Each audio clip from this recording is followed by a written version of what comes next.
Toda a cultura organizacional traz em si ativos e passivos intangíveis.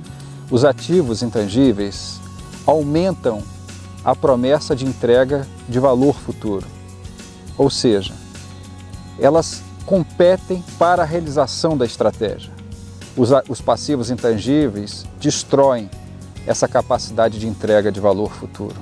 Trabalhar a gestão da cultura organizacional pode ser uma escolha de gestores, mas eu acho que não é o caso, por exemplo, de empresas que têm o foco em inovação, em excelência operacional e em qualidade. Nesses casos, assim como em casos de fusões e aquisições, internacionalização e processos mais complexos de gestão, como gestão matricial, é fundamental trabalhar os elementos intangíveis da organização, porque é eles que vão assegurar o cumprimento da estratégia e o aumento da produtividade.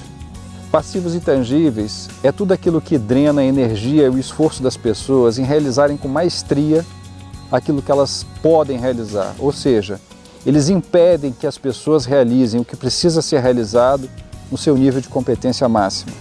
A nossa cultura nacional traz alguns elementos que podem impactar consideravelmente na cultura das organizações, na forma de passivos intangíveis. Esses elementos são, primeiro, uma alta distância de poder, que nós chamamos, que é exatamente essa distância entre quem planeja e concebe para quem executa a tarefa, uma baixa confiança e um foco muito forte no curto prazo. Quais são as consequências, as principais consequências desses traços de cultura nacional? Primeiro, uma dificuldade muito grande de agregar valor ao processo produtivo. Segundo, nós encontramos uma dificuldade muito grande para planejar, refletir sobre os desafios e executar com maestria aquilo que nós pensamos. Portanto, a nossa cultura nacional, ela muitas vezes estimula a gente a ser reativo e pouco proativo, a responder mais do que a planejar e executar. E o terceiro ponto é, ela acaba colocando dificuldades em formas de custos de transação, ou seja, eu gasto muito mais tempo e energia para realizar coisas que eu poderia realizar com muito menos tempo, com muito menos energia e muito mais focado se eu tivesse um planejamento e se eu tivesse autonomia para utilizar os meios necessários para executar uma boa tarefa. Há uma distância considerável nesse contexto entre a tarefa prescrita e a tarefa real. Se não houver uma estreita relação entre a pessoa que concebe a execução e aquele que executa a tarefa, nós encontramos aí uma série de problemas de comunicação e de quebra da relação de confiança entre essas pessoas, porque simplesmente a pessoa se sente desempoderada e sem autonomia para resolver os problemas que surgem no ambiente da tarefa. Na prática, essa resistência legítima acaba dando espaço para resistências não legítimas na forma de vaidades, complacência e de falta de disciplina pessoal na realização, na execução de uma tarefa. Isso faz com que se rompa os vínculos de confiança e, obviamente, se abra espaço para o oportunismo dentro das organizações. Por essa razão, o contexto organizacional brasileiro se torna extremamente árido para a inovação e para a gestão da qualidade e da inteligência competitiva. Qual é a saída, né? Quando nós identificamos esses traços de cultura nacional muito presentes dentro de uma cultura organizacional, dentro de um espaço organizacional, a saída é nós trabalharmos uma mudança de consciência sobre esses padrões de comportamento e principalmente estimulando as relações de interdependência, ou seja, colocando as pessoas para trabalharem juntas e resolverem problemas pontuais, problemas concretos do dia a dia.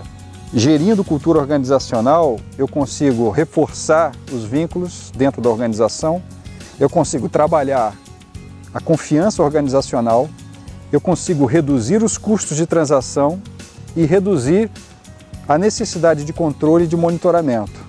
E eu aumento com isso a capacidade de produzir valor.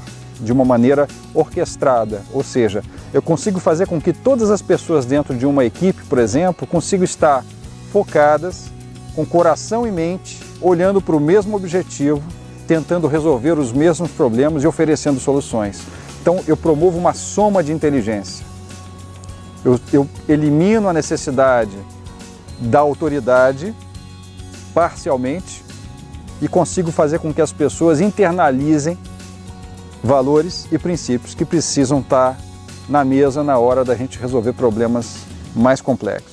Como que nós decidimos, como organização, realizar aquilo que precisa ser feito?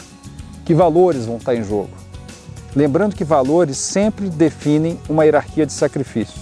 Se eu digo que algo é valor, eu digo que algo não é. Então, todas as vezes que eu consigo trabalhar a cultura organizacional, eu consigo informar, né, e alinhar as pessoas em torno de um ideal, trabalhando principalmente esse foco, né, naquilo de como nós precisamos realizar o que precisa ser realizado, né? Então, nesse sentido, a cultura ela consegue somar inteligências, expectativas e fazer com que as pessoas coloquem o seu esforço máximo e sua competência máxima para realizar aquilo que elas acreditam que pode ser realizado. E muitas vezes, aquilo que elas nem acreditam que pode ser realizado, se realiza. Todas as vezes que eu trabalho a cultura organizacional e estou promovendo o alinhamento das inteligências, ou seja, estou falando da concordância das pessoas em realizarem um projeto, eu estou reduzindo o custo de transação. Que custo é esse?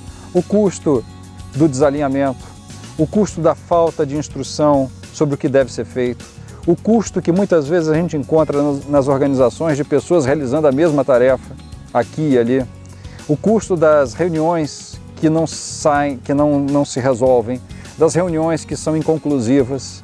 Ou seja, há uma série de custos no dia a dia que acabam não sendo mensurados, eles não aparecem na nossa contabilidade tradicional, mas eles colocam uma morosidade, uma ineficiência enorme na nossa maneira de trabalhar.